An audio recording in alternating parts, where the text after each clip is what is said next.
Video games are not just products. They are cultural artifacts as vital and worthy of preservation as books, films, or music. And yet, games are vanishing. The same industry that created them, distributed them, and now licenses them holds the power to let them die. This is the preservation crisis, a perfect storm of legal rigidity, technological decay, and corporate indifference.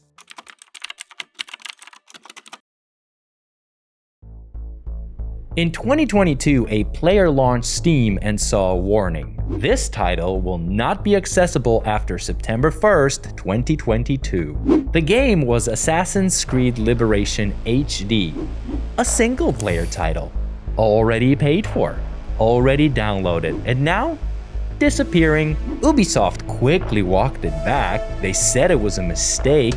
They said that players who already owned it could still download it for now. Well, that's all fine and dandalicious, but the damage was already done. This was not a bug, this was a glimpse, a reminder that what sits in your library can be taken away. Not by hackers and not by disk failure, but by the same people who sold it to you. And that was not an isolated incident. In March of 2023, Nintendo shut down the Wii U and 3DS eShops. Nearly 1,000 games vanished overnight. Many of them unfortunately existed only digitally. No discs, no cartridge, no backup. If you didn't already own them, sorry bub, they were gone. Forever. And sure, Nintendo said that you could still re-download previous purchases for the foreseeable future, but the future has a shelf life. When those servers go dark, so do your games. And then there was PT, a free teaser for the cancelled Silent Hills project. They released it back in 2014 and it was creepy. It was brilliant. In some ways, it was unforgettable and then erased. Konami pulled it from the PlayStation Store and the players who had it could keep it, but if you uninstall it, it was gone for good. Even if your account said that you still owned it. As a response, the fans scrambled. They uploaded footage, they built recreations, they tried to resurrect it, but man, PT became a ghost.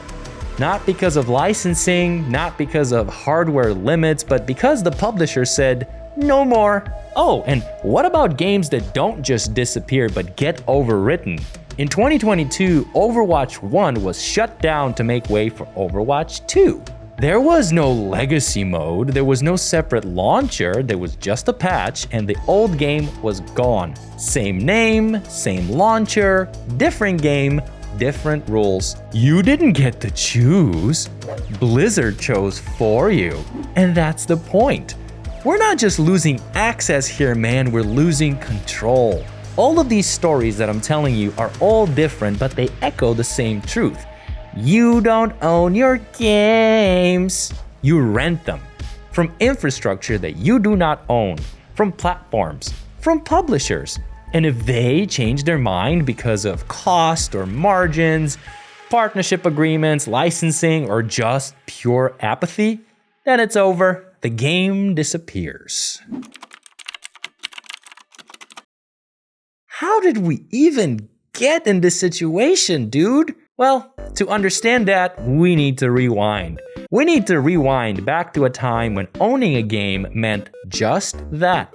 You walked into a store, you bought a box, you took out the cartridge or disc, and that was it. No online checks, no accounts, no strings. If you had the hardware, you had the game forever. And that kind of ownership was physical. It was visible. It was permanent. You could lend it to a friend, most likely to never be seen again. You could resell it. You could keep it sealed on a shelf. It was yours, dude. Do whatever you want. And then came the fine print. PC games were the first to change. Jewel cases started including activation codes. You installed from a CD-ROM, you typed in a code, and then got a little digital nod that said you're licensed. The disc was yours, sure, but the game? That was negotiable. And just like that, my friend, we were no longer buyers. We were now licensees, borrowers of permission slips with no due date until there was. And then came Steam. Oh man! Auto-patching? Instant access? A library that I could access across multiple machines? Dude, it felt like magic back in 2003, but the magic had a leash. Your library wasn't really yours. It was Valve's. To play, Steam had to agree every single time. We gave up permanence for convenience, and convenience was winning. Console storefronts followed very quickly. Xbox Live Arcade, PlayStation Store. Suddenly the discs themselves were just install media. You downloaded most of the game anyway. And during setup, you click through a wall of legalese. EULAs telling you that what you just bought, not really yours, at least not legally. Then high-speed internet made it real easy to push updates, but also really easy to enforce limits. Single-player games started needing online check-ins. Gross. Always online requirements then became the new normal. Extra gross. Free-to-play economies came after that, seasonal passes, content pipelines. Man, all things that tethered your access to servers that you do not control. And when those servers go down, the game goes down with them. Meanwhile, the courts could not keep up. In the US, the old first sale doctrine still protected books and DVDs, but software? Not so much. Judges ruled that if something says licensed and not sold, you cannot resell it, even if you paid full price. In Europe, there were some sparks of resistance, but back in 2024, the French Supreme Court called video games a complexe work sur American pig and exempted them from resale protections entirely. By the late 2010s, digital storefronts were unfortunately the default. Physical copies just became collector's items, and publishers, they got more profits, they got a lot more data out of us, and a lot more control. No resale to compete, no refunds after delisting, no friction. It was Christmas. If they wanted to delist and sunset a title, they no longer had to deal with physical inventory. They didn't have to reclaim tons of plastic and figure out what to do with it. They just had to click a button. How nice for them. And then came the cloud. Stadia, GeForce Now, xCloud, they all said, hey guys, play anywhere. No console required. But what they really meant was, there's nothing left to keep. When Stadia shut down, for example, some players got refunds, but not their saves, not their hours, not their memories. Because you can't back up a stream of pixels. Oh, why did you drag us through this boring history lesson, Nerf fool? Because this is how we lost ownership, Timmy. Not all at once, but piece by piece. From cartridge to code, from code to login, from login to subscription. Each step was teeny tiny and each change was very convenient for us. Here's the thing. You can't preserve what you're not allowed to own. And you can't own what's designed to disappear. And the system that let it happen? That's no accident. They make the games and they fund the games, but they don't care about them. Not the way that you and I do. Not the way the developers do. Not the way that we all remember them. Because the people who build games, they're artists, they're designers, they're engineers who sweat the timing of a jump arc or the shape of a user interface. They stay late, they deal with the anxiety caused by crunch. They care so deeply and they make magic. But the people who own the games, they're executives, shareholders, investment boards. Ugh. People who don't play, people who don't care, and they don't flinch when they hit delete. This is the heart of the preservation crisis, a chasm between passion and profit. The games we love are not managed by those who love them. They're governed by people whose only goal is to maximize revenue and profit for Q2. And in that worldview, permanence is a liability. Delisting isn't a bug. It's a feature to those people. If something isn't selling anymore, they make it disappear. Not because they can't support it, but because they don't want to. Unfortunately, the suits have figured out the math. If people can't go back to the old game, then they're more likely to buy the new one. Yes, excellent business. Venture capital doesn't care about game history. Holding companies don't archive joy, and private equity doesn't preserve culture. These are the entities now shaping major publishers. They buy studios and bundles, they strip them for IP, and then sunset what doesn't scale. To them, nostalgia is just an untapped revenue stream until it becomes a liability. Let me ask you this. What happens when a game doesn't align with next quarter's roadmap? It's decommissioned. What happens when a license expires? It's retired. What happens when a fan asks why? That. Silence. By the way, this isn't just about old games. This is about the very values that are baked into the industry's operating system. Permanence doesn't boost metrics. Preservation doesn't serve shareholders. Player trust doesn't increase profit margin. So it gets ignored or erased. Don't get me wrong, not every publisher thinks this way. Some developers do still build with care. They release DRM-free builds or support legacy versions, but those are the exceptions. The rule, the machine, it's designed for control, not care. And unless we, the players, confront that machine, we will keep losing what we love. Which is why some players have stopped asking and started acting. Somewhere in a basement, a server hums, not because a company paid for it, but because fans refuse to let it die. For every delisted title, for every shut-off storefront, there is a community working to bring it back. Not for profit and not for fame, but because they believe that gaming history deserves to survive.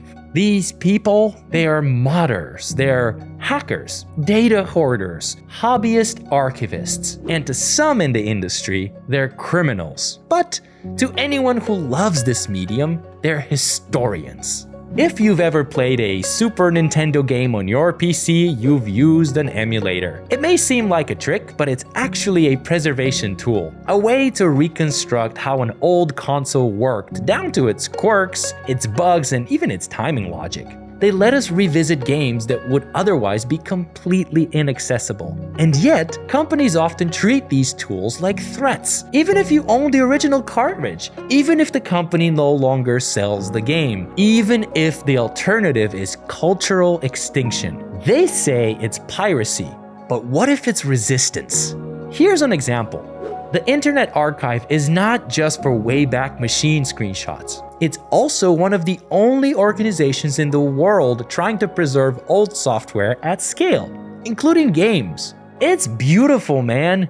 DOS-era titles, flash games, obscure shareware, CD-ROM, ephemera. No one else is doing this. Not publishers, not storefronts, not studios. But every step that they take is a legal minefield. DMCA takedown requests, copyright lawsuits, politicians who don't understand what's at stake. The archive isn't stealing games, it's saving ghosts. It's saving them so that future generations can know what came before. Because if they don't, this whole medium risks becoming a black hole with no record. When official servers go down, players often spin up their own. Toontown Rewritten, Club Penguin private server, City of Heroes, Homecoming, Star Wars Galaxies. Fan projects reverse engineered the original code. They rebuild the rules, the maps, the interactions. They restore the experience, not always perfectly, but with a lot of love. And it's not just MMOs. Players have re-enabled delisted games with cracked launchers, they've recovered lost assets from data mine patches, they built entire fan translations of titles that were never localized. None of this is piracy, it's a declaration. You are not going to erase this. Here's a paradox for you. If a publisher shuts down a game forever, that's legal. If a player revives it for others to enjoy, That's a potential felony. The law protects the right to destroy more than the right to preserve. In the US, DMCA restrictions make it illegal to break digital locks even for non-commercial archival purposes. In the EU, there are some carve-outs for preservation, but they're riddled with exceptions. So, while a museum can restore a 16mm print of an obscure French film, it may be completely illegal to emulate a 20-year-old video game that no one sells anymore. We treat video games like products, not culture, and that's why they keep dying. And yet, no matter what, the rebels keep going. Sometimes in secret, sometimes in plain sight, always one step ahead of the shutdown. They aren't just preserving games though, they're preserving context, they're preserving design lineage, they're preserving memory, and every single file they upload, every patch they share, every server that they resurrect. It's an act of defiance. It's a refusal to let this medium's legacy be decided by corporate expiry dates, because someone has to remember. And if not them, then who?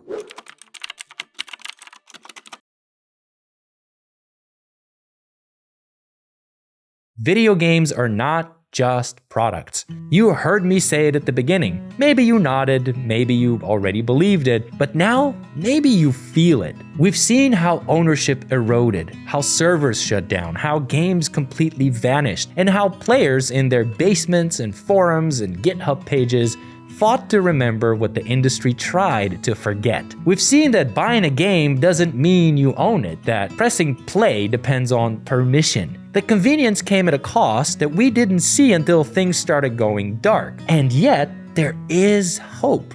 Hope in DRM-free files, hope in fan servers and emulators, hope in developers who design for permanence, hope in a growing resistance that sees games not just as entertainment, but as artifacts, deserving of the exact same care that we give to books, films, and music. So, what can you do? You can support DRM-free storefronts like GOG. You can back emulation and fan restoration projects. You can talk about preservation with the same urgency we bring to new releases, because what we do next decides what survives. But enough of my voice. I want to hear your opinion, so drop a comment, why don't ya? And remember, children, maximum snarkiness allowed, minimum toxicity preferred. And just like that, we were no longer buyers, my friend. We were now... Fuck you! Ugh.